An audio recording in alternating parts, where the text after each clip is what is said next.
안녕하세요. 40대 초반에 결혼 13년 차인 여자입니다. 살다 무교회 오로지 믿을 것이라곤 세상에 저 하나밖에 없다고 살아온 제가 아주 신초 규모하게 하늘의 뜻을 따르기로 한 정말 머선 이루고 싶은 일을 사연으로 적어 보냅니다. 글이 부족해 보여도 재미있게 읽어주시면 감사하겠습니다. 저는 결혼하고 13년 동안 시어머니의 사랑을 제대로 받아본 적이 단 한 번도 없었습니다. 피 한 방울 안 섞인 시어머니하고 정말 세상 하나밖에 없는 딸과 모녀 사이로 돈독하게 지내는 것도 웃기겠지만 적어도 남이니까 남한테 미움받는 거 싫기는 다들 매한가지일 거라고 생각을 합니다. 그래도 이왕이면 똑같은 인사를 건네더라도 둘이서 같이 고맙다고 주고받을 수 있거나 혹은 서로 마주하는 자리가 있더라도 서로 한 번씩 하나라도 챙겨주면서 각자가 적어도 관심을 받거나 보살핌 혹은 애정을 받고 있다고 느낄 수라도 있으면 좋겠는 마음이죠. 이왕이면 중간에서 남편이 난처해야 하는 일이 없도록 시어머니랑 며느리가 둘이서 꿍짝이 잘 맞아 알아서 놀아주면 더없이 좋겠고 말입니다. 하지만 저의 경우는 어째 10년이 넘는 그 시간 동안 시어머니랑 그 흔한 고부간의 정조차도 들어본 적이 없었습니다. 일방적으로 저를 싫어해오신 저희 시어머니의 전적인 책임이었습니다. 처음 결혼하던 때 남편이 저한테 프로포즈를 어떻게 했냐면요. 내가 집을 해올 테니 넌 몸만 와라 하면서 참 박력 있게도 결혼하자는 소리를 했습니다. 저희가 연애만 거의 5년 정도 했었고 찐사랑이라고 이미 충분히 느낄 대로 느낀 때였지만 제가 경제적으로 그리 넉넉하지 못한 친정을 두고 있는 터라 쉽사리 결혼에 대한 얘기를 꺼내지 못한 상태였어요.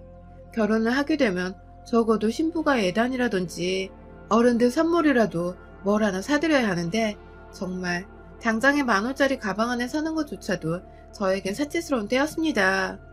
대학은 어찌저찌 부모님께서 좋은 일 하라고 성공하려고 가진 돈을 다 쏟아부어서 보내주셨던 것이었고 때문에 대학을 다니면서도 온 집안의 생활비가 학비에 다 들어가는 바람에 제가 아르바이트를 하면 그걸 다 엄마한테 보내주던 상황이었고요. 내내 학점 관리를 하고 알바를 하면서 하루하루를 그 흔한 커피 한 잔조차 마시러 카페를 가는 여유를 느껴보지 못한 채 살았습니다. 그래도 대학만 졸업하면 뭔가 내가 꿈꾸는 대로 카페 한번 들어가서 여유롭게 커피 한 잔을 마시는 날이 올 거라고 장담을 하면서 정말 악착같이 일을 악물고 공부하며 돈 벌며 버텼습니다. 남들보다 불쌍하고 거지같이 살았는데 더 치열하게 살았다는 이유만으로 하늘이 도우신 건지 졸업 후 취업은 제대로 성공을 했어요. 은행에 들어가서 남들 돈 모으고 저축하는 거라도 보면서 내 돈 불려보자고 은행에 입사를 했는데 지금은 제가 연봉으로 따져보면 성과급까지 합쳐서 남편보다 정확히 1,000만원 정도 더 벌고 있는 상태입니다. 돈 10,000원에 벌벌 떠던 제가 지금은 정말 그 시절을 생각해보면 엄청난 발전을 한 상태인 것이죠. 이제는 점심때마다 카페에 들려서 아이스 아메리카노를 직접 사다 마시며 살고 있으니 제 기준에서는 일이 아무리 힘들거나 지치더라도 딱 지금처럼만 쭉 살기를 바라면서 더 욕심을 내거나 더 바랄 것이 하나도 없었답니다. 하지만 지난 젊었던 시절에는 그게 아니었어요. 취업을 하긴 했는데 출근할 때 들고 갈 만한 가방이 없어서 제가 대학 때 메고 다니던 책가방을 들고 다녔습니다. 첫 월급 받자마자 더 복 많이 들어오라고 부모님 내복 사드렸고 남은 돈 중에서 처음으로 길거리에서 파는 3만원짜리 가방을 큰맘 먹고 샀답니다. 그게 그렇게 좋아서 싸구려에 들면 들수록 빗바래져 가는 그걸 좋다고 들고 다녔었죠. 딱 그쯤 점차 돈 쓰는 것의 재미와 보람을 알게 되고 돈이 모이는 저축하는 재미도 알게 되면서 여전히 집안이 너무 어려워 모으는 족족 빠져나가는 게 훨 많았지만 그럼에도 이렇게 살다 보면 언젠가 더 큰 꿈을 키워봐도 되지 않을까 싶었던데 남편을 만났어요. 제가 일하는 곳에 고객으로 오던 사람인데 점심때마다 은행에 와서 자기 볼일을 보더니 하루는 제 쪽이 아니라 제 옆 창구로 가야 하는데 저한테 오는 손님과 번호표를 교환하더니 저한테로 오더라고요. 순간 이 사람 뭔가 싶었는데 그때 남편이 저한테 반해서 점심때마다 은행에 계좌 확인을 하러 왔었다며 좋아한다고 쪽지에 적어서 건네주더라고요. 참 영화 같기도 했고 순간 제가 무슨 로맨틱한 드라마 속의 주인공이 되어버린 줄 알았습니다. 남편은 그 근처에 직장을 다니던 평범한 회사원이었고요. 그렇게 저희는 퇴근을 하고 나면 누가 먼저 끝나더라도 중간 지점의 카페에서 만나 커피를 마시면서 수다를 떨고 시간을 보내다가 집으로 돌아가곤 했어요. 거의 매일같이 그런 식으로 데이트를 하다가 그즘 남편이 자취를 시작하면서부터 저희가 커피값 아끼자고 남편 자취방에 가서 커피를 만들어 먹거나 저녁을 먹으면서 또 오래도록 연애를 했어요.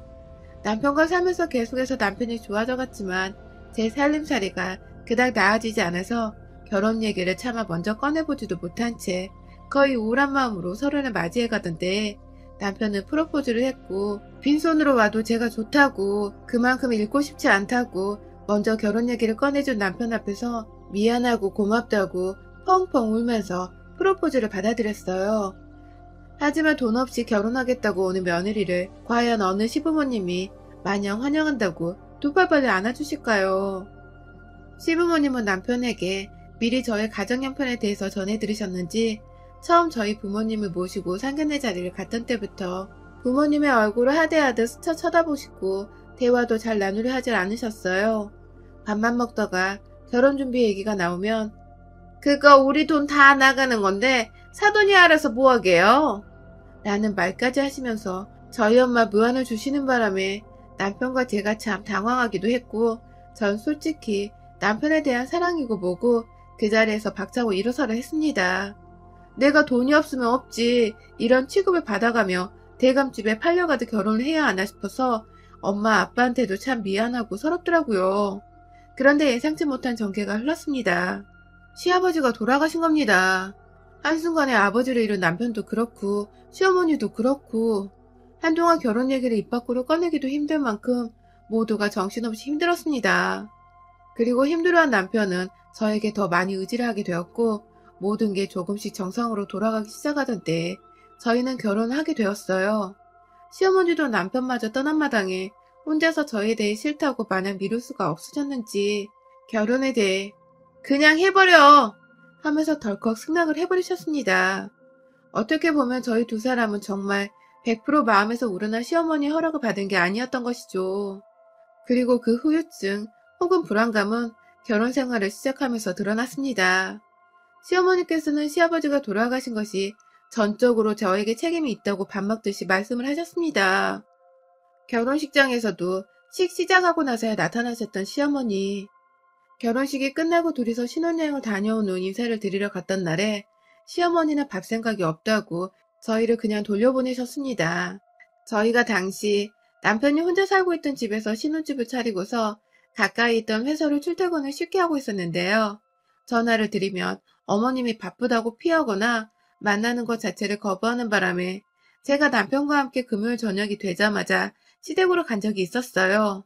그런데 어머님께서 문 열고 제가 서 있는 것을 보자마자 아유 재수없어 부정타 하면서 문을 쾅 닫아버리셨습니다. 그 바람에 저와 남편은 시댁 앞에서 문전박대를 당하고 한참을 서 있으면서 시어머니 이름을 애타게 부르다가 결국 집으로 돌아갔고 나중에 시어머니가 남편한테 보내온 문자가 아주 가관이었습니다. 저 하나 때문에 시아버지 돌아가신 것도 모자라 자기까지 죽일 참이냐고 부정탄인가 집 근처에 얼씬도 못하게 하라고 보내셨더라고요. 그 바람에 저는 저대로 이게 왜 나 때문인지 모르겠다고 울다가 남편 돌아가시고 마음에 안 드는 며느리를 들이셔서 마음이 착잡하실 시어머니의 마음이 이해가 안 가는 것도 아니라 혼자 울다가 아주 그냥 혼자 밤을 꼴딱 새워가며 힘들어하다가 출근을 했고 그렇게 그 주를 보냈어요. 이후에 남편과 제가 거의 매주 이틀 아니 하루하루 찾아가서 시어머니께 무작정 저희와 밥 한 끼 먹어달라고 제가 밥 한 끼라도 지어드릴 수 있게 해달라고 빌면서 겨우 시댁 안에 들어갔고요. 시어머니는 정말로 밥 한 끼를 만들어주기만을 바라셨는지 밥을 다 차리고 나니 저는 혼자 나가라고 아들과 둘이서만 밥을 먹고 싶다고 하셔서 저는 정말로 집을 나갔어요. 그냥 시어머니가 말씀하시는 대로 독한 말을 하시며 제 마음에 비수를 꽂아도 다 제가 감당해야 할 몫이라고 생각을 하며 따르기만 했습니다.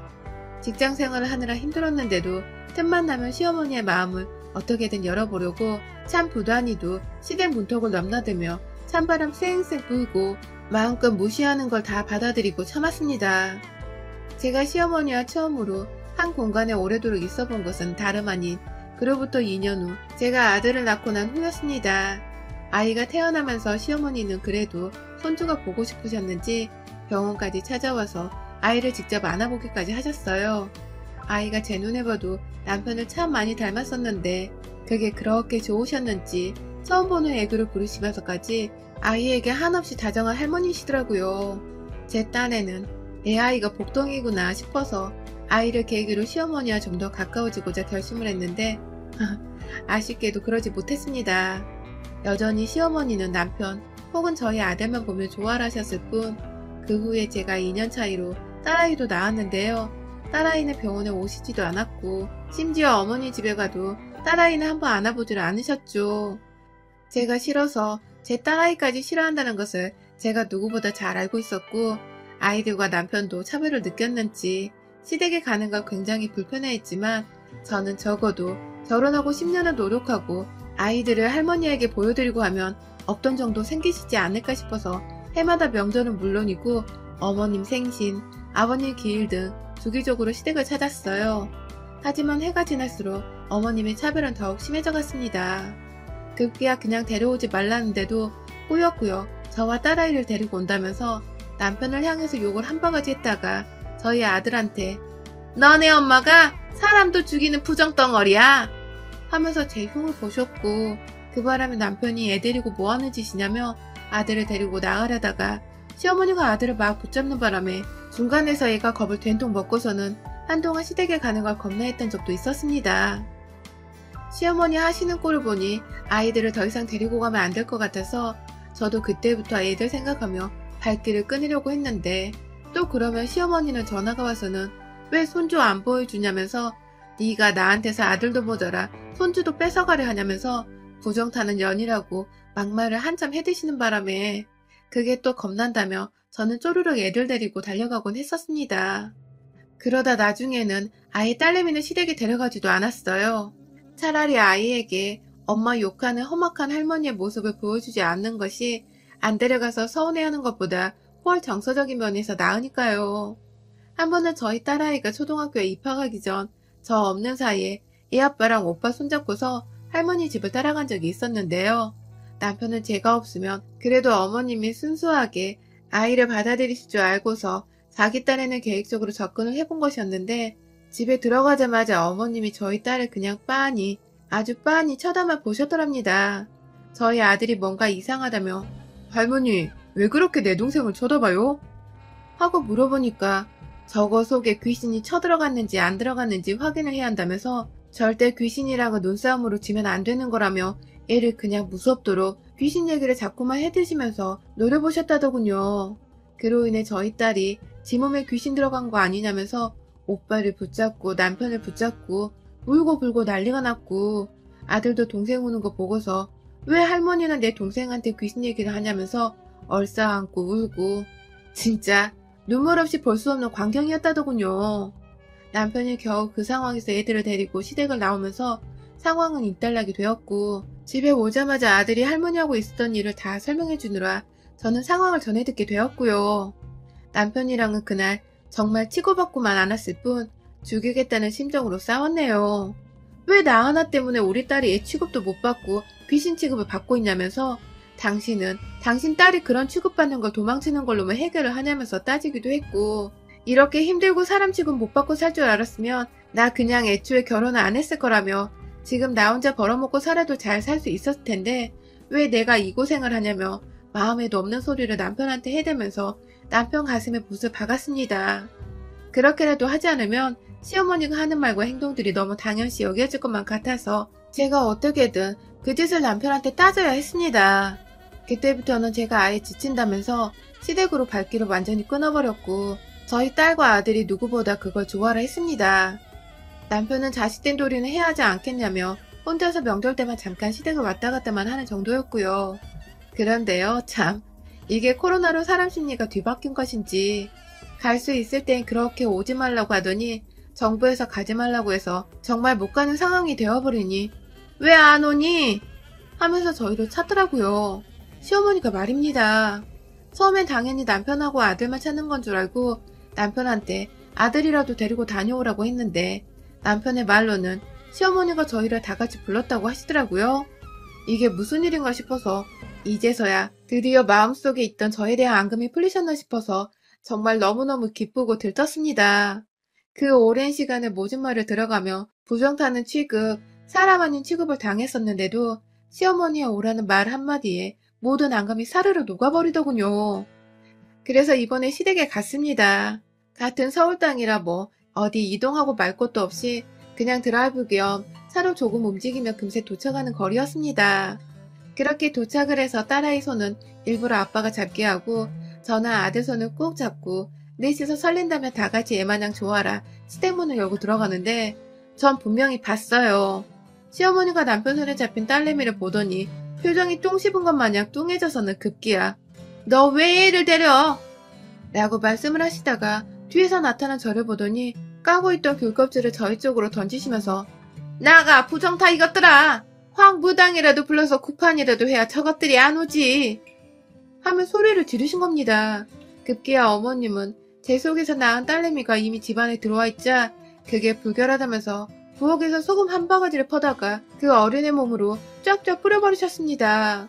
순식간에 애는 울고 아들도 울고 남편은 딸내미한테 소금을 뿌렸다며 시어머니를 향해 달려들고 저는 애들 껴안고 데리고 나오고 말도 못해요. 다시 글로 그 상황을 적으려니 심장이 후달려서 눈앞이 깜깜하네요. 집으로 돌아가는 길 내내 저희 딸아이는 엄마 품에 꼭 안겨서는 자기가 뭐 잘못했냐고 할머니는 왜 자기를 싫어하냐며 물어보는데 제가 눈물이 다 나더라고요. 애 앞에서 웬만하면 강해 보이려고 안으려고 했는데 딸아이 말 한마디에 그냥 눈물이 쪼르륵 쏟아져 내렸습니다. 그리고 이내 시어머니의 정도로 넘은 행실에 열이 받아 제정신으로 살 수가 없었던 저희 심리 상태도 충분히 이해해 주실 거라 믿습니다. 저는 도저히 당하고만 있을 수 없었습니다. 자꾸만 제가 시아버지를 돌아가시게 했다면서 집안에 불운한 기운을 들여왔다고 잴 수가 없다 하시는데 시아버지 심장마비로 돌아가신 게 어떻게 제 잘못이냐고요. 남편은 결혼하고 나서 은행원이 저한테 돈 맡겨놓고 전보다 저축도 잘하고 사는 것도 훨 안정적이게 되었다며 오히려 결혼을 1000번만번 잘했다고 하고 있고 저는 저대로 결혼하고서도 직장에서 승진도 꾸준히 했고 친정에 돈을 보내드리며 장녀로서 해야 할 의무도 다하며 마음 씩씩하게 잘 살고 있는 사람이었습니다. 우리 애들도 엄마 아빠 말 잘 들으며 순하게 커주고 있어서 더 바랄 것이 없는 지금인데 자꾸만 옆에서 긁어 부스럼을 만들며 한바탕 집안을 쑥대밭으로 만드는 시어머니가 오히려 저희에겐 악귀이고 불운이었습니다. 다른 사람도 아닌 제 딸한테 아직 초등학교 졸업도 안 한 이 어린애한테 소금 테러라니. 무당 불러서 구판하고 쫓아내려 한 시어머니의 콧대를 완전히 납작하게 해줘서 제가 더 이상 쉬운 며느리도 아니고 내 새끼도 함부로 대할 만한 존재가 아니라는 걸 분명하게 일러줘야겠더라고요. 저는 그날 온 가족들을 집으로 보내놓고 혼자 패딩으로 꽁꽁 싸매고서 집 밖으로 나갔습니다. 제가 종교를 믿지 않아서 어디다 당장 도움을 구해야 할지 몰랐지만 무작정 생각나는 대로 우리 아파트 마당 버리자 부녀회장님 집으로 찾아 들어갔습니다. 아는 무당 있냐고 저렴한 무당 아무나 소개해달라고 하니 부녀회장님이 무슨 일이냐고 이유를 물어보시다가 제가 그간 겪은 10년치 시집살이를 고발하니 부녀회장님은 씩씩거리면서 뭐 그런 옆편네가 다 있냐고 저희 시어머니 욕을 같이 해주며 자신이 잠보러 가는 무당을 소개해줬어요. 저는 그 무당의 연락처를 받아내고 돈을 더블로 드리겠다며 연휴지만 다음날 바로 구판을 좀 버려달라고 저희 시어머니 집에서요. 시어머니가 문을 열자마자 밀쳐내고 집 안으로 쳐들어가서는 무당은 무당대로 준비해온 구판 재료들을 가지고 온 집안에 깔아놓더니 급기야 제가 부탁한 대로 말도 안 되는 글씨가 적힌 부적 100장을 만들어 오셔서는 집안 곳곳에 그 부적을 붙이기 시작했습니다. 아주 그냥 뭘 모르는 제가 한눈에 봐도 이 집에 귀신이 안 들러붙으면 이상할 정도인 듯 아주 으스스하고 불결해 죽겠는 정도로 집안 가득 시뻘건 부적을 붙였고 기겁을 하며 바라보고 있던 시어머니는 급기야 저한테 네가 귀엽고 푸르는 몰고 온다 하면서 사람 아닌 취급을 또 하시는데 그게 또 재수가 없는 바람에 저는 바로 시장하세요 라고 무당한테 신호를 보냈습니다. 그러자 무당은 기다렸다는 듯이 온몸을 흔들어대면서 시어머니를 향해 들고 있던 부채를 치켜 올리더니 어깨를 막 내리치기 시작하면서 물러나라 허허 하면서 귀신 들러붙은 사람한테 고판을 지르는 것 마냥 흉내를 냈습니다. 그 바람에 시어머니는 나한테 무슨 짓이냐고 막 방 안으로 도망가고 베란다로 뛰쳐가고 그런 시어머니의 뒤를 용케도 따라잡은 무당은 지체할 것 없이 부채로 내리치면서 급기야 호주머니에서 꺼낸 방울을 들고 막 머리채를 흔들면서 악기야 물러가라 하며 삿대질을 시어머니를 향해 하는데요. 그 종소리는 제가 들어도 정말 오싹하더라고요. 그 와중에 무당은 칼이 어딨더라? 하고는 들고 온 가방으로 걸어가는데 뒤에서 시어머니가 무당 다리를 붙잡고는 참으세요 라고 빌더군요. TV에서 보는 그 작두를 생각했는지 막 제발 저 좀 살려주세요. 우리 집에서 이러지 말아요. 하면서 무당 아래 매달려서 한참 끙끙거리시는데 그 와중에 무당이 가방 안에서 꺼낸 건 바로 장난감 칼이었습니다. 시어머니는 시겁했다가 그 칼을 보고는 여태 상황 파악을 못하시다가 자기 눈을 의심하며 칼을 쳐다보더니 그제서야 이것들이 장난하는 걸 알고 긴장이 풀렸는지 풀린 다리로 그대로 바닥에 주저앉았고요. 저는 무당이랑 같이 짐 챙겼습니다. 여전히 집안에는 한가득 부적이 붙여있고 완전히 귀신이 와도 무섭다고 못 들어올 정도로 으스스하고 신내림 받을 듯한 분위기였는데 부적은 어머님이 알아서 떼세요. 쏘은 대로 저는 무당불로 곧 해드렸습니다. 또 그 소리 하면 그때는 귀신 불러오라고 고판 버릴 거니까 각오 단단히 하세요. 하고는 깔깔거리며 무당과 현관 밖에서까지 웃음소리를 내다가 임무 수행 완료했다며 동고래를 마치고는 집으로 돌아왔습니다. 그날 시어머니는 남편한테 문자로 다시는 안 와도 된다. 나 혼자 죽을 테니 제발 너희들은 집에 오지 말아주라. 라고 애원할 테니 부탁이라고 문자를 보내셨고 무슨 일이 있었냐는 남편을 대신해서 제가 대신 답장을 해 어머님 감사합니다. 라고 한 줄 답장을 했네요. 덕분에 저는 시어머니 코를 납작하게 해주고는 더 이상 얼굴 보고 사과할 것도 없이 인연을 완전히 끊어버리게 되었습니다. 당분간은 남편도 자식들 상처받은 것에 화가 단단히 난 바람에 어머님은 정말로 우리 식구 얼굴 한번 못 보고 한동안은 사셔야 할 것 같네요. 여러분의 생각은 댓글로 남겨주세요. 오늘도 시청해주셔서 정말 감사합니다. 안녕하세요. 저는 올해 47살 여자이고 디자인 전공을 하고 현재 남편과 함께 작은 디자인 사무소를 운영하고 있습니다.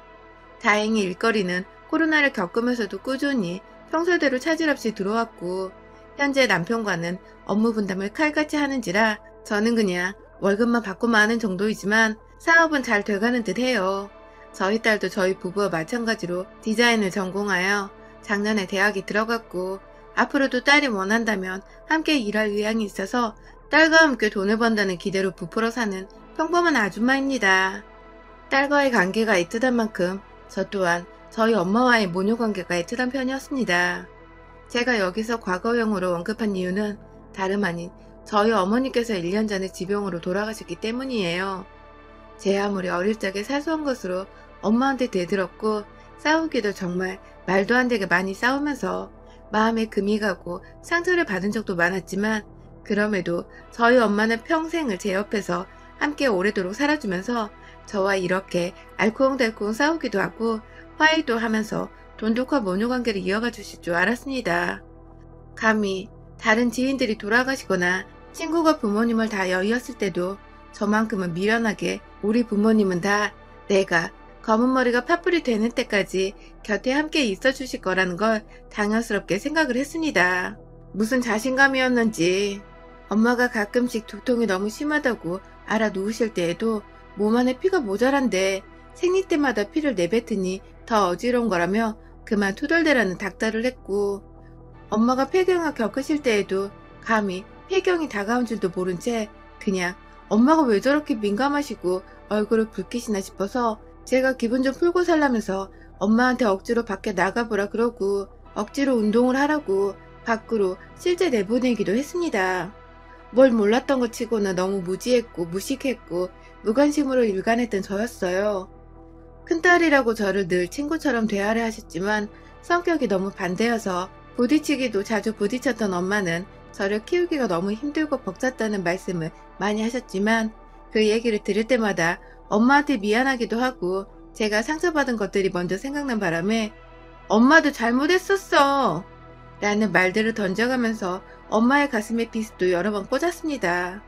성인이 되고 아이를 낳아 내가 엄마가 되었는데도 불구하고 내 새끼가 먼저이고 내 새끼 돌보느라 정신이 없이 행복해하느라 내 엄마가 어떻게 돼가고 있는지를 미처 파악하지 못했습니다. 오히려 연락이 없던 엄마가 오랜만에 연락을 하면 딸이 되어 애교 좀 부려보고 사랑한다고 한마디를 좀 먼저 꺼냈으면 좋았을 텐데 뭐가 그리 낯뜨겁고 부끄러웠는지 왜 전화를 했냐며 퉁명스럽게 말을 건네버린 듯 했었고요.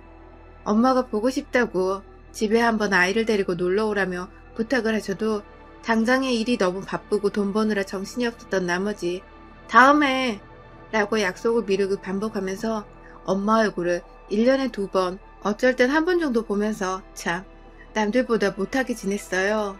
돈을 더 많이 버는 것이 내 아이를 위해서 그리고 내 부모를 위해서 효도를 하는 것이라고만 생각을 했습니다.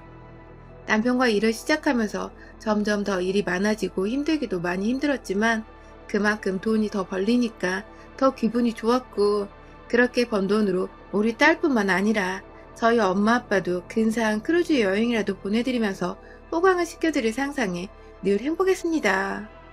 실제로 저는 함께 참석을 하진 않았지만 부모님은 효도관광을 보내드린다고 제주도도 여러 번 보내드렸었고 2분이서만 여행사 끼고서 일본이나 동남아 쪽으로 여행을 보내드리기도 했었어요. 2분께 비행기를 태워드렸다는 자체만으로도 저는 딸의 의무를 굉장히 잘하고 있는 중이라며 제대로 효도다운 효도를 하고 있는 중이라며 내심 으쓱거려 대기도 했었습니다. 하지만 전 그때까지만 해도 진짜 우리 부모님께서 원하시는 것이 무엇인지를 알지 못했습니다. 정작 우리 부모님이 원하셨던 것은 우리 엄마가 원했던 것은 비행기를 태워서 근사한 외국으로 관광을 시켜주는 게 아니라 딸과 함께 두 손 꼭 잡고 집 앞 공원에서라도 하루 10분이라도 산책을 해보는 것이었는데 저는 그 쉽고도 저렴한 소원을 결국 엄마 돌아가시는 날까지 들어드리지 못했습니다. 저는 이 소박한 엄마의 바람을 엄마가 남겨주신 일기장을 통해서 비로소 알게 되었고요. 후회를 하자니 이미 엄마는 너무 상태가 악화되어 중환자실에 꼼짝없이 누워만 계셨고 제발 깨어나서 함께 산책을 하자고 빌면 빌수록 엄마의 건강은 되돌릴 수 없을 정도로 악화가 되어버렸죠. 그리고 결국 엄마는 끝내 딸내미와 함께 산책 한번 해보지를 못하고 그냥 그대로 유언조차 제대로 남기지도 못한 채 호흡기를 단 채로 병원 중환자실에서 눈을 감으셨습니다. 그날은 설을 앞둔 일주일 전쯤이었습니다. 엄마가 돌아가시고 나서는 설을 지내기 전에 항상 엄마의 제사를 차리는 날이 찾아왔죠. 엄마를 잘 돌봐드리지 못했다는 죄책감에 엄마가 돌아가시고 나서 한동안 저는 일을 제대로 할 수도 없었어요. 돌아가신 엄마를 다시 살려내려며 애먼 남편한테 화풀이를 해보기도 했고 남편도 제가 너무 걱정이 되었는지 일을 하지 못하게 하면서 제가 진정할 수 있는 시간을 가질 수 있도록 만들어줬어요.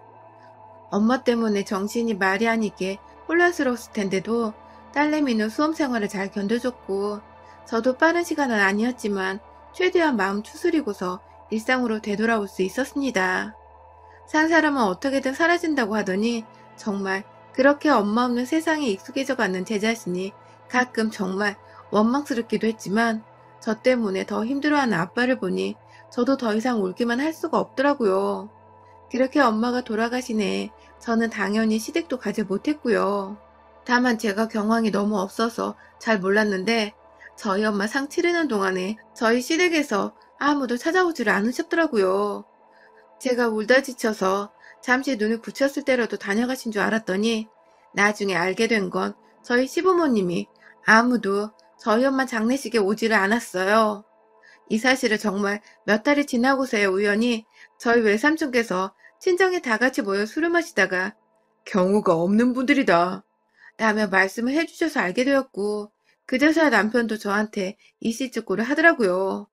본인들이 설날 제사를 앞두고서 재수없게 상 치르러 가는 게 맞나 싶어 고민을 하다가 못 오신 것 같다고 말입니다. 본인도 여러 번 오시라 말씀을 드리고 화까지 냈는데 시골분들 고집이 너무 세서 자기가 어쩔 수 없었다고 말이죠. 제가 그날부터 거의 잠을 못 잤어요. 시부모님에 대한 원망 때문에요. 니들이 한 명씩 지금 당장 죽더라도 절대로 우리 아빠한테 장례식장에 찾아오란 말을 안 할 거라는 다짐까지 해가면서 너무 섭섭해서 추석이 다가올 때까지 두 분에 대한 원망이 거의 하늘을 찔렀습니다. 그리고 시댁이 찾아가게 된 그해 추석, 지금도 크게 달라진 건 없지만 그 당시는 코로나 때문에 정말 말이 아닌 시국이었잖아요. 안 그래도 가뜩이나 시댁에 열이 받아 있는 상태에서 코로나 시국에 굳이 나까지 위험하게 시댁에 가야 하나 싶어서 전화를 드려서 못 간다고 말씀을 드렸습니다. 그러자 시어머니는 노발대발하면서 네가 뭔데 시집에 못 온다는 말을 하냐면서 친정에서 그렇게 배웠냐고 하시더군요. 돌아가신 엄마를 욕보이는 것 같아 제 행실에 후회가 되면서도 그와 동시에 저희 엄마 돌아가신 줄 뻔히 아시면서 아무렇지 않게 친정에서 그리 배웠냐고 고인을 욕보이는 시어머니의 말씀도 제 상식선에서는 쉽사리 이해하고 곧이곧대로 받아들이기가 힘들었습니다. 어머님, 저희 엄마 돌아가셨는데 그런 식으로 언급하지 마세요. 다시는. 하면서 제가 목소리를 깔고 그딴 식으로 말을 왜 하냐는 말투로 쏘아대니 어머님은 그제서야 아, 너희 엄마 돌아가셨지? 하면서 몰랐다고 하시더군요. 순간 이 할망구가 노망이라도 든 줄 알았습니다. 뭐 이런 식으로 말을 하는지 싶어 생각을 해보니 그냥 사람 자체가 상식을 넘어서 아주 무식이 줄줄 흐르더군요. 기분이 더 나빠져서는 그제서야 어머님, 저희 엄마 장례식 때 두 분 다 오지도 않으셨다면서요? 라고 뒤늦게 화를 내봤습니다. 그러자 시어머니는 아주 뻔뻔히 생각할 시간도 가지지 않은 채 그냥 툭 하고 뱉어내시더라고요. 우리가 장례식에 갔다가 우리 조상 제사를 지낼 수도 없는데 거길 뭐 좋다고 가니? 하고 말입니다. 사돈이 돌아가셨다는데 장례식에 간다는 기본적인 상식조차 제사를 핑계로 대며 무시를 하는 시어머니의 태도가 절대로 정상적이게 보이지 않았습니다. 그 와중에 지 조상도 아닌 지 남편의 제사진에 걱정을 하면서 우리 엄마 장례식에 왜 가냐고 뻔뻔하게 대답하는 시어머니와 더 이상 얘기를 하기 싫더라고요.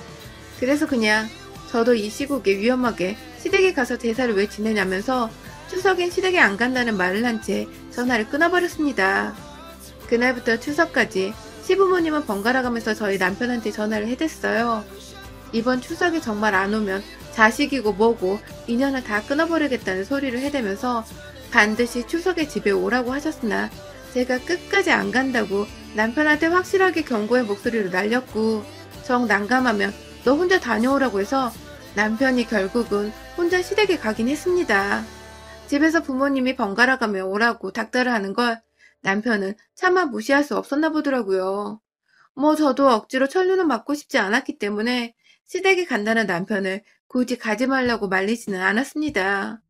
그리고 그날 시어머니는 저한테 친히 문자를 보내셔서는 네가 조상 모시는 걸 거부하면 네 자식 앞날 깜깜할 거다 라는 식으로 경고의 말을 하셨는데요. 뭐 우리 엄마 제사도 안 온 인간의 악담을 귀담아 들을 필요는 없다고 생각을 했던지라 아주 간단하게 황당하다며 웃어넘길 수 있었습니다. 제가 이래봬도 그 정도의 짬밥은 되는 며느리였어요. 그러다 올 설이 또 다가왔습니다. 제게는 시댁을 가야 하는지 그래서 시댁의 조상을 모셔야 하는지의 문제보다도 우리 엄마가 돌아가신 지 벌써 한 해가 지나버렸구나 하는 생각 때문에 더 생각이 많은 시기였습니다. 2021년이 되자마자 남들은 새해가 찾아왔다고 설레고 기쁘다는 소리를 해대는데 그래서 새해를 맞아 폭죽도 터뜨리고 TV에서도 축하한다는 소리가 막 여기저기 들려오는데 저는 도저히 기뻐할 수가 없었습니다. 엄마가 세상에 없는 사람이 된 지 1년이 되어가는 중이라는 사실이 목구멍을 턱 막히게 해버리면서 갑자기 숨쉬는 게 힘겨워지기도 했고 실제로 호흡곤란에 스트레스가 겹쳐서 제가 응급실에 실려간 적도 있었습니다. 그날 저는 코로나 중증 환자가 아니면서 환자 취급을 받고 코로나 검사도 받았었답니다. 아무튼 얼마 전 저희 엄마의 기일이었고요. 아빠와 저 그리고 엄마 형제들과 친척분들이 다 같이 모이셨고 저희 남편도 저 따라 참석을 해서는 기일을 잘 치러드렸습니다.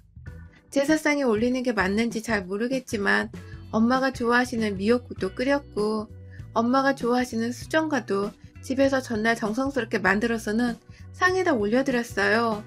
그냥 모두가 다 아직 믿기지 않는다는 식으로 엄마의 제사상 앞에서 하염없이 울고 보고 싶다고 애달픈 고백을 하면서 기일을 보냈던 것 같습니다. 한바탕 울고 나서 정신이 없는 상태로 곧장 올설을 맞았어요.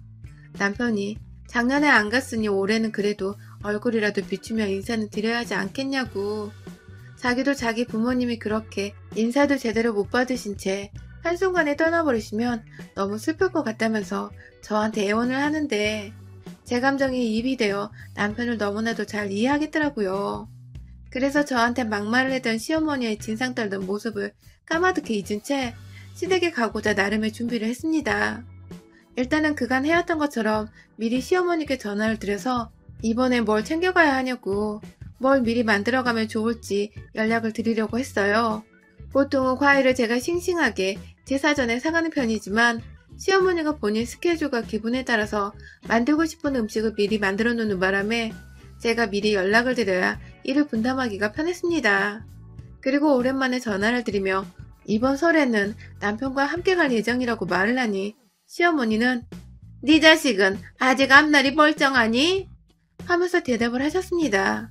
네, 지난 추석 때 제사를 지내러 시댁에 오지 않았다는 이유로 저한테 제 딸의 앞날이 깜깜할 거라는 악담을 퍼부으셨던 시어머니가 아직 그걸 기억하시고는 진짜로 내 딸, 그러니까 본인의 소녀되는 아이의 앞날이 궁금하다고 물어보시더군요. 이거 완전 인간 말종이더라고요. 어머님, 본인 손녀가 앞날이 꼬였으면 좋으시겠어요? 하면서 너무하다는 듯이 말씀을 드리니 어머님은 넌 우리 조상인 너 하나 때문에 우리까지 미워하면 좋겠니? 하면서 죽은 사람들 심상이 뭐 그리 대단한지 그걸 먼저 신경 쓰라는 듯이 말씀을 하시는데 정말 슬프고도 억울하고 분하고 너무너무 제 감정이 울컥거렸습니다. 그리고 결국 어머님은 먼저 전화를 끊으시면서 말하시길 너 니네 엄마 기일 지냈지? 에휴 남의 제사를 먼저 지내면 어떡하니 재수없게 이번 설에 집에 오지 마라 재수없으니까 라고 말입니다. 그때 저희 딸내미가 옆에서 제가 할머니와 통화하는 거 다 듣고 있었는데요. 제가 전화를 끊으며 울먹거리니 애가 저한테 그러더라고요. 엄마 왜 엄마의 엄마가 재수없는 취급을 당하고 있는데 가만히 듣고만 있어 라고 말입니다. 그러고 보니 작년 추석과 다를 거 없이 이번에도 우리 엄마가 돌아가셨다는 이유만으로 재수없는 취급을 시어머니로부터 당하고 있는데 저는 무시하는 게 답이라는 식으로 그걸 그냥 듣고만 있거나 한 귀로 흘려드리려고만 했지 제대로 나서서 맞서고 욕을 한바탕 해줄 생각을 못하고 있었더라고요. 하늘에서 우리 엄마가 이 꼴을 보면 얼마나 속이 뒤집히시고 억울해서 천불이 나실지 그래서 그냥 설날에 시댁에 가고자 결심을 했습니다. 가서 죽이 되든 밥이 되든 할 말을 하고 다시는 우리 엄마 제사를 가지고 재수가 없다느니 그래서 시댁에 오지도 말라는 취급을 당하지 않게 하고자 생각을 고쳐먹었어요. 그리고 설이 되어 아무것도 상황을 모르던 남편과 함께 시댁으로 갔습니다. 남편한테 저도 꼭 참석을 해서 마음을 추스리고 싶다면서 예상보다 하루 늦게 제사를 지내는 당일에 시댁에 도착하도록 했어요. 시댁에 도착을 하자마자 시어머니랑 남편 혼자 저번 추석 때처럼 찾아온 줄 알고 아들 하면서 나오다가 차 안에서 함께 나오는 저와 손녀의 얼굴을 보더니 뭘 못 볼 거 본 사람 마냥 인상을 확 찡그리더라고요. 그러더니 아우 재수없게 왜 왔냐고 하면서 짜증나 죽겠다는 듯이 두 손을 막 허벅지에 갖다 때리면서 화를 내는데 그 바람에 저희 딸이 나서서 할머니 정말 너무하신 거 아니에요? 하면서 억한 마음에 화를 내버리고야 말았습니다. 자기 딴에는 엄마를 보호하고자 저 대신에 할머니한테 화를 내버린 것 같은데 제가 고마워하려는 와중에 남편이 할머니가 아무리 막 하셔도 예의를 갖추라면서 저희 딸을 막 나무라더라고요. 그 바람에 딸도 아빠한테 혼이 나니 기분 나쁘고 기는 죽고 화는 계속 나서 저를 보며 한없이 씩씩거리고 있었고요. 딸내미 마음이 어떨지 너무나도 잘 알겠는 이 상황. 제가 엄마가 돼서 우리 엄마 욕까지 보이게 하더니 급기야 내 딸내미 속까지 긁어버리고 있구나 싶어서 순간적으로 어찌나 열불이 터지던지요. 남편을 향해 바라보면서 이 새끼야 내 딸한테 말 함부로 하지마 확 진짜 하면서 욕만 안 했을 뿐 이미 욕이 되바라지게 나왔다는 표정을 지어 보이면서 다가가니 남편이 저한테 쫄아 뒷걸음을 치려다 여보 그런 뜻이 아니라 하면서 말리는데 시어머니는 잘한다 여자가 재수없게 남편한테 소리나 지르고 하면서 또 재수가 없다는 타령을 해대셨습니다. 남편이 자기 엄마 입에서 튀어나오는 소리를 어떻게든 막겠다고 막 엄마 좀 하면서 소리를 질렀고 정신이 하나도 없는 와중에 밖에서 여기저기 소란이 나자 시댁 안에 있던 친척분들이 하나둘 나오기 시작하셨어요. 무슨 일이냐고 밖에 나왔다가 저랑 손녀까지 있는 걸 보고는 왔냐? 하면서 손을 흔드는 시아버지는 뭔가 상황이 되게 어색하고 의아하고 굳이 안 와도 되는데 왔다는 듯이 저를 무의미한 표정으로 쳐다보셨습니다. 친척분들한테도 저희 엄마가 돌아가셨기 때문에 며칠 전에 제사를 지내 재수가 없다는 걸 이미 다 말했는지 친척분들 또한 쟤네 엄마 돌아가셨다고 하지 않았어? 하면서 남의 집 제사 먼저 지내고 온 애가 왜 우리 집에 와 있는 거냐면서 제사 안 지내도 되니 돌아가란 말을 궁시렁거리면서 제 귀로 다 들리도록 말을 하시더라고요. 이야, 이제 하다하다 시어머니 시아버지를 넘어서 일가 친척들이 아주 작당을 해서는 제가 재수 옴붙은 며느리 마냥 가라는 식으로 말을 하는데 저는 이미 청개구리 심보이고 어떻게든 시어머니 엿을 먹여주고자 반대로 행동을 하기로 마음을 먹은 상태였습니다. 이내 남편이 분위기를 어떻게든 무마해보겠다고 억지로 웃어 보이면서 저희 왔어요 하면서 친척분들께 말을 건네는데 저도 똑같이 웃어 보였습니다. 아주 미친년처럼 그 분위기 속에서 아무렇지 않게 저희 왔습니다 하면서 분위기를 몰아서 시어머니께 섬뜩한 웃음을 기분 나쁘게 지어 보이고는 시어머니를 이내 지나쳐서 친척들의 틈을 뚫고 시댁 안으로 들어갔어요. 그리고는 이내 제 눈앞에 보이던 제사상을 아직 준비를 하고 있었는지 부엌에서 마저 상을 옮기고 있는 어르신들 틈에서 저도 같이 제가 할게요 하면서 도와드리기 시작했습니다. 재수가 없다고 자꾸만 곁눈질을 하면서 저를 쳐다보는 시부모님과 어르신들 틈에서 딸내미는 제가 도대체 왜 이런 취급을 받으면서도 제사상을 차리고 있는지를 이해하지 못하겠다는 듯이 한켠에서 팔짱을 낀 채 서 있었고 남편도 제가 도대체 왜 이렇게 잠잠하게 제사를 도와주고 있는지 모르겠다는 듯이 한켠에서 저를 입떡 벌린 채 눈치를 보며 어른들께 인사를 나누고 있었는데요. 아랑곳하지 않고 제사 음식들을 제사상 위에 올려뒀습니다. 하나 둘 시골분들이 정성스레 만들어 놓았을 제사 음식들을 상 위에 조심스럽게 올려놓은 뒤에 모든 게 다 제자리에 얹혀지고서 제사만 올리는 데는 완성의 단계에 이르렀을 때에 제가 탄식과 함께 밖으로 나가서 현관에서 신발을 도로 신은 뒤 쩌벅쩌벅 안으로 다시 들어와서는 곧바로 지체 없이 제사상 위로 향했습니다. 제가 제사상에 위에 두 발을 딛고 올라선 것입니다. 그리고는 기다렸다는 듯이 시엄마가 준비하고 제가 손수 상 위에 옮긴 그 제사 음식들 그리고 그 외의 그릇들까지 제가 모두 다 정말 작정했다는 듯이 신발을 신은 채로 뻥뻥 차버리면서 음식들을 거실 사방으로 튕겨 까버렸습니다. 온 집안 사람들이 제사를 지내려고 모여있는 와중에 며느리가 제사상 위에 올라가서 음식들을 발로 까버리고 상다리 부러지라고 신발을 신은 채로 혼자 아슬아슬한 중심을 잡은 채 발로 쿵쿵 거리기까지 하더니 급기야 상다리 하나가 부러져 와장창창 소리를 커다랗게 내면서 바닥으로 움직이며 탁자며 중심 못 잡고 사방으로 떨어져 굴러가기 시작했습니다. 시아버지는 뒷목 잡고 쓰러지를 하시더라고요. 시어머니는 재수가 없다니까 하면서 남편한테 저 끄집어 내려오게 하라고 등짝을 후려치며 끌어내는데 남편은 저의 행동에 정신을 못 차리고 가만히 충격받아 서 있더군요. 그 뒤에서 저희 딸은 엄마 잘한다는 중이라며 같이 제 리듬에 맞춰 웃기다고 구경하다 급기야 핸드폰으로 사진까지 찍었고 저는 제 발로 시댁을 걸어 나왔고요.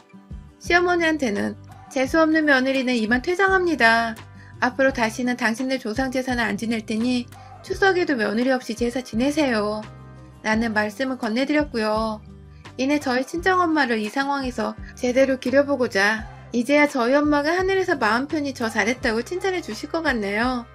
라는 말을 시댁 식구들에게 큰 소리로 말하고는 딸내미 손 잡고 나왔습니다.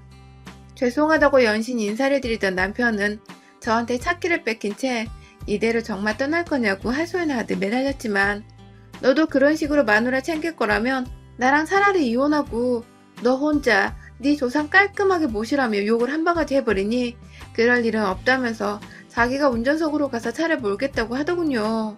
저는 딸이랑 뒤에서 마음 추스리며 진정하라고 했고요. 그렇게 저는 엄마의 기일도 완벽하게 챙겨드렸고 엄마를 모욕한 시부모와 그들의 조상들 엿도 먹인 뒤에 유유히 집으로 돌아왔습니다. 시댁은 난리가 났고 남편이 이혼당할 것 같다고 구라를 치면서 제발 지금은 조용히 입 다물고 있으라 하니 시부모는 미친년처럼 난리친 며느리가 이젠 아들을 이혼남까지 만들어버리려 한다면서 입을 진짜로 꾹 다물어 버렸어요. 그 바람에 조금 더 일찍 명절을 끝내버린 저희 집은 집에서 주말 내내 휴식을 취하면서 힐링을 하고 있답니다. 여러분들의 설은 어떠셨나요? 저는 사연 쓴 김에 자랑 좀 할게요.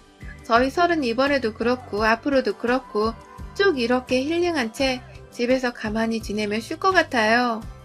여러분의 생각은 댓글로 남겨주세요. 오늘도 시청해주셔서 정말 감사합니다.